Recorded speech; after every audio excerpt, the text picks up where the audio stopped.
Teori asal mula bangsa Indonesia. Secara sederhana, sejarah dapat diartikan sebagai hal yang telah terjadi. Singkatnya, sejarah adalah masa lalu. Ketika suatu peristiwa, tindakan atau tragedi telah terjadi, maka peristiwa, tindakan atau tragedi itu disebut sebagai fakta sejarah. Sedangkan orang-orang yang terlibat di dalamnya disebut pelaku sejarah.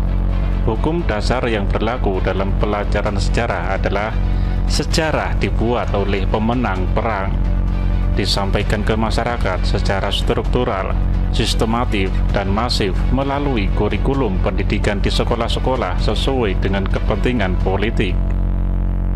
Membahas sejarah sama halnya dengan membahas kebenaran, begitu relatif, sehingga dalam sejarah muncul multi perspektif.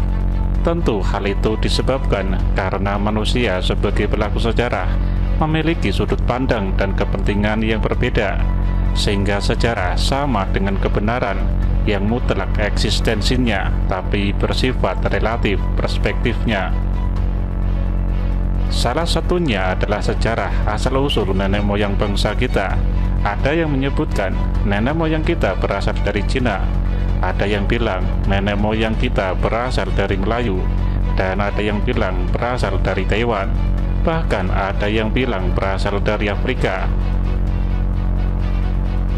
Namun kita akan membahas asal-usul nenek moyang bangsa kita. Pertama, teori Nusantara.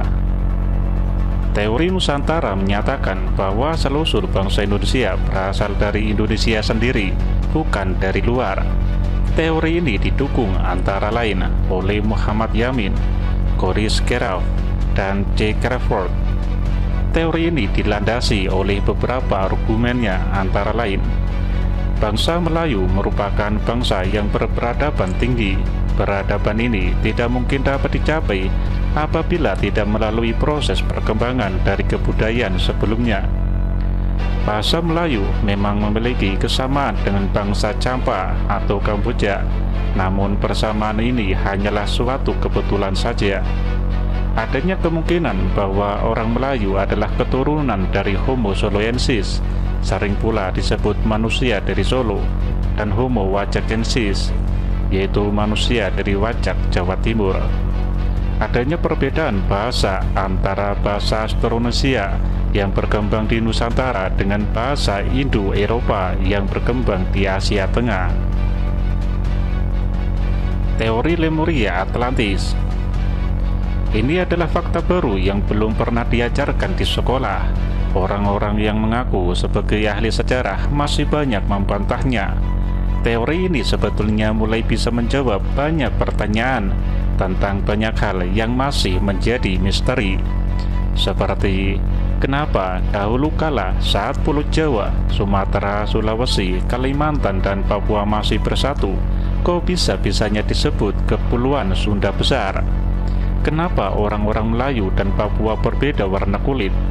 Kenapa orang-orang di sekitar Manado kulitnya cenderung kuning langsat? Kenapa orang-orang Dayak di Kalimantan banyak kemiripan dengan orang-orang di Amerika Latin? Teori Lemuria Atlantis bukan saja menjelaskan bahwa bangsa Indonesia berasal dari Nusantara, tapi bahkan menyatakan bahwa semua bangsa yang ada di dunia berasal dari Nusantara, yang juga merupakan pusat dari awal segala peradaban di dunia. Banyak peneliti barat berspekulasi bahwa Nusantara adalah tempat terjadinya peradaban Atlantis modern di masa lalu, yang saat ini masih banyak dianggap dongeng. Tapi makin kesini, makin banyak orang yang meyakini bahwa besar tersebut adalah benua Lemuria. Ada yang mengatakan bahwa benua ini tenggelam saat terjadinya banjir besar Nabi Nuh yang memusnahkan 3/4 peradaban dunia. Banjir besar itu sendiri konon terjadi akibat tenggelamnya sebagian benua Lemuria yang terhantam bom nuklir dari serangan bangsa Atlantis. Kepulauan Nusantara sendiri merupakan sisa-sisa benua Lemuria yang berhasil dipertahankan agar tidak ikut tenggelam. Kembali ke pertanyaan, kenapa namanya Sunda Besar ya? Apa karena para penduduknya dulu memang berbahasa Sunda? Mungkinkah bahasa Sunda merupakan bahasa pertama yang ada di dunia? Pendapat ini mungkin akan dibantah oleh kalangan agamawan yang kekeh berpendapat bahwa bahasa pertama yang ada di dunia adalah bahasa Arab, dan menganggap bahasa Arab sebagai bahasa yang paling dimuliakan Tuhan, yang akan tetap dipakai saat nanti di akhirat kelak.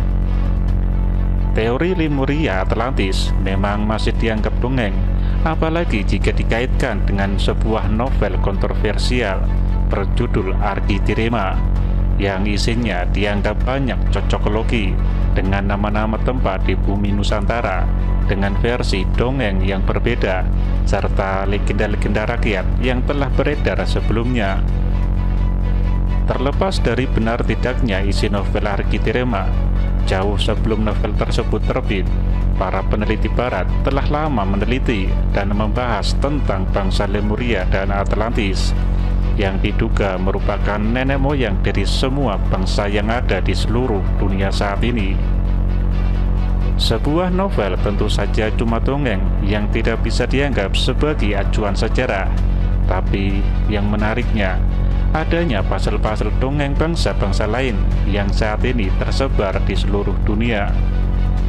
Pasal yang ditulis di novel tersebut juga seolah memberi ide bagi kita untuk berpikir, kenapa orang Papua dan Afrika sama hitamnya? Kenapa orang Cina, Jepang, Korea sama sipit dan kulit kuningnya? Kenapa orang-orang Eropa berkulit putih dan bermata biru? Dan berikut adalah nama-nama bangsa yang didongengkan di novel itu. Bangsa Lemuria. Tipikal ras Lemuria adalah rendah hati, sering mengalah, tingkat pemaklumannya tinggi, bekerja keras, suka berpikir, dan merupakan bangsa penemu, serta memiliki teknologi yang luar biasa canggih. Penduduknya disebut Lemuria, dan pemimpinnya adalah Ramidar. Bangsa Lemuria adalah nenek moyang bangsa Indonesia. Bangsa Atlantis, bangsa agresor atau penjajah bangsa lain dan selalu menyerang bangsa Lemuria. Penduduknya disebut Atlantean dan pemimpinnya adalah Balamin. Bangsa ini mencatat dirinya sendiri sebagai bangsa yang besar, makmur, bermartabat, berintelijensi tinggi, baik hati, cantik dan tampan, berjiwa heroik, dan semua hal yang baik-baik.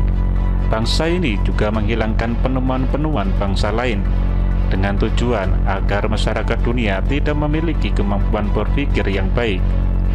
Bangsa Atlantis inilah yang menjadi nenek moyang orang-orang Eropa dan Amerika. Bangsa Arbina, ras dengan karakter utama bangsa ini susah diatur dan merupakan bangsa nomaden atau suka berpindah-pindah. Bangsa ini dikenal sekarang dengan bangsa Arab. Bangsa Negrida, bangsa yang dibuat hitam-hitam, besar-besar, suaranya bagus, dan tenaganya kuat untuk daerahnya. Bangsa ini mendiami benua Afrika, namun setelah kejadian banjir pada zaman Nabi Nuh, sebagian disebarkan oleh Architirema ke benua Australia dan Papua, sekarang Papua. Bangsa ini merupakan nenek moyang orang-orang Papua dan Afrika sekarang. Bangsa Kaina, bangsa yang berkulit putih-putih dan mata sipit-sipit, yang lebih banyak disetting untuk menggunakan motorik kasarnya, sehingga lincah-lincah dan terampil. Mereka memiliki keuletan yang luar biasa pula, dan mereka rajin mencatat. Bangsa ini sekarang biasa disebut bangsa Cina. Orang Korea dan Jepang juga merupakan keturunan dari bangsa Kaina ini. Bangsa Rama, yaitu orang-orang India dan sekitarnya, merupakan turunan dari bangsa Rama. Bangsa Indarina, orang berkulit merah, suku Indian yang merupakan penduduk asli benua Amerika. Bangsa Aborigin, penduduk asli benua Australia. Bangsa ini adalah pemegang gen letal. Untuk melangsungkan keturunannya, harus kawin dengan sesama aborigin. Jika kawin dengan bangsa Eropa, keturunannya akan jadi Eropa. Jika kawin dengan bangsa Asia, turunannya akan jadi Asia. Gen aboriginnya jadi terputus. Lalu benarkah begitu? Semoga ada ahli genetika yang bisa memberikan kita banyak pencerahan soal hal ini. Uniknya, data-data novel tersebut banyak bersamaan dengan tayangan Ancient Alien di History Channel.